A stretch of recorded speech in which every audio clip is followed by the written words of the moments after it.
siren sent from hell. She told me where her room was, and she beckoned me to go. Her body heat washed over me like a steaming lava flow. I should have known that she was making witchcraft. I should have known that she would steal my soul. Night Dreams Talk Radio, After Dark, wants to give a big shout out to all the truckers that listen to our show.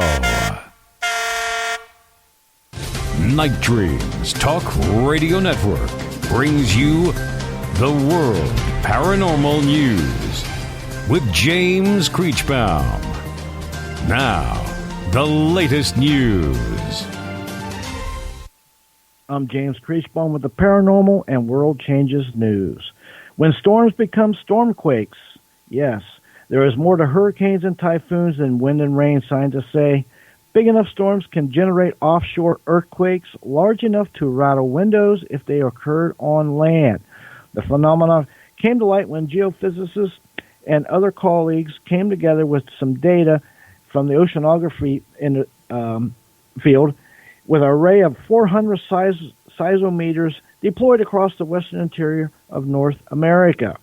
So accordingly, if these occurred on land, it would be a big disaster. So they're calling them stormquakes. Also, fires have functionally extinct koalas in Australia. The brush fires have destroyed 80% of their habitat. Now, as Australia experiences record-breaking drought and bushfires, the koalas population have dwindled along with their habitat, leaving them functionally extinct. Hopefully they can come back. Also, Sydney motorists. It is blanketed in such a toxic layer of smoke with the worst air quality in the world, closing offices and sparking flight, train, and fury chaos, as experts warn smog is a recipe for severe illness. And the smog and the smoke from all these brush fires has really laid a thick haze over much of Sydney. And the air quality is extremely poor. So they're warning people to be careful, wear masks if you have to. Also, enormous craters blasted in the seafloor by nuclear bombs are now mapped for the first time. Now, almost 70 years ago, roughly, Bikini Atoll is a chain of coral reef islands in the Central Pacific, and that's where there was many of atomic bombs let off. Now, the region's seafloor, it was rocked by many powerful atomic bombs detonated by the U.S. Army. And for the first time, scientists have released a remarkably detailed maps of this pockmarked seabed, revealing two truly massive craters. Now, the new map shows that the seabed is still scarred by 22 bombs detonated at Bikini Atoll between 46 and 1958.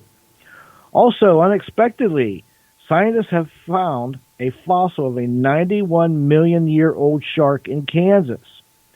This 91 million year old fossil of the shark tooth and the shark there are part of it. I think mostly just the tooth, but it was discovered in Kansas by paleontologists. Now, thanks to a new and unexpected discovery, scientists were able to identify an entirely new species of this prehistoric shark that once inhabited what is now present-day Kansas. And they believe that the shark grew up to 17 feet. Also, West Virginia is enjoying popularity as a ghost hunting destination.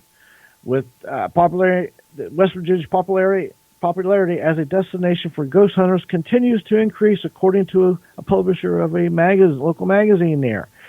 With places like Trans-Allegheny and a few other very haunted places, the popularity of ghost hunting in West Virginia is really on the increase. Next news break, top of the hour. You're listening to Night Dreams Talk Radio After Dark with our host, Gary Anderson. And here I am. Well, hey, James and Joe, here we are for the last hour tonight. We're going to only be on to 9 o'clock on the internet. On the radio stations, you'll hear us at 10 o'clock tonight. Joe, let's get into some cryptids, like Mothman, Lizard Man, anything, vampires, anything. It's interesting here tonight. Well, I think we're fast becoming the Mothman capital of the world here. Although apparently they're showing up in a lot of places, we're finally beginning to get a kind of a consensus of what at least what the reports say they are. They're, I guess, if you had to pick a color, they're sort of gray, tannish colored.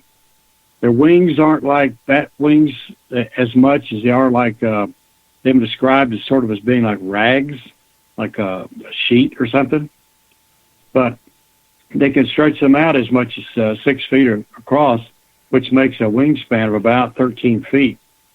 They're shaped like a man, as far as anybody knows, with a strange head. And I'm beginning to see some stuff in antiquity that looks kind of like that. So I'm not sure this is a recent phenomenon.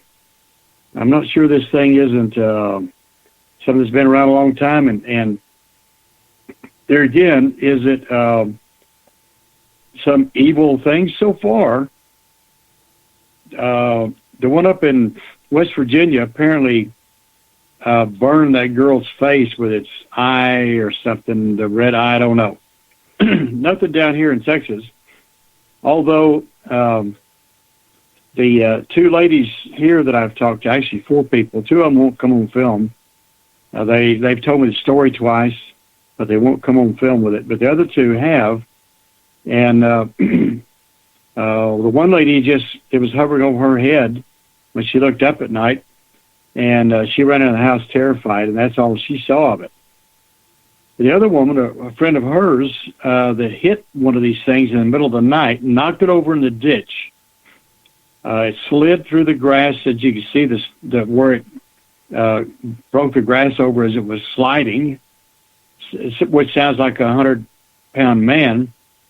This is the one where she hits the thing, it dents her fender, it bumped her head, and there's an 18-wheeler who was coming south on Route 651 out here in Crosbyton.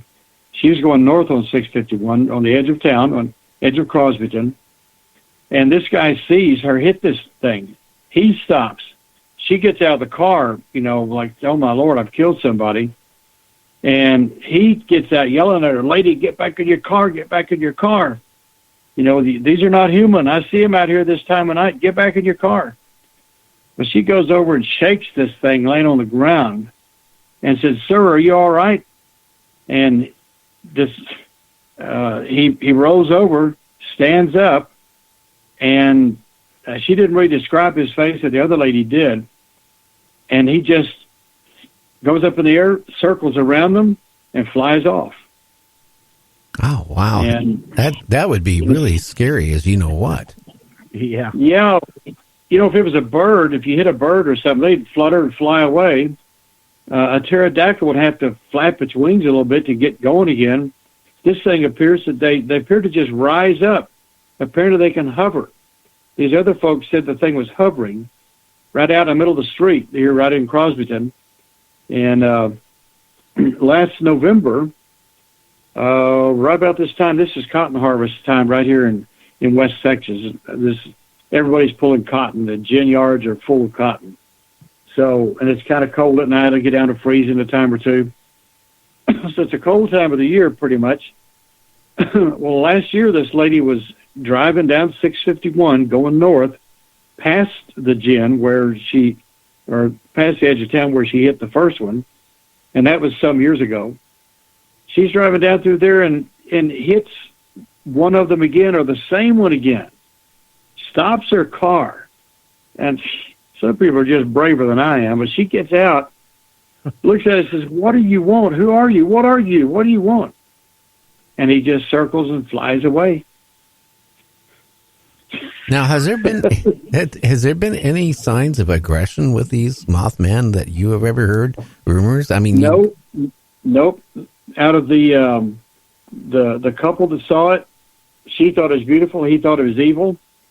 The one lady was freaked out because it had she said a Jeepers Creepers face, which is that movie, I guess, about a Mothman. You know, something really, really weird, not human-like.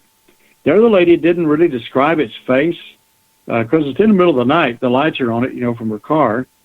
So far, none of these have attacked anybody around here. However, over at Sundown, Texas, which is just south of Lubbock, Texas, and Lubbock's about 30 miles west of Crosbyton, I guess it was sort of on the edge of the Badlands over there, the canyon area. I'm not sure where it was exactly. A journalist named Max McNabb traced the story down. It happened in the 70s, I believe, and he found one of the guys that was there. And these young fellows, the young guys, I guess, I don't know if they all had guns or a couple of them had guns. They were going to go out hunting or went out to the canyon or out to the pastures one night just to look around and see what they could do.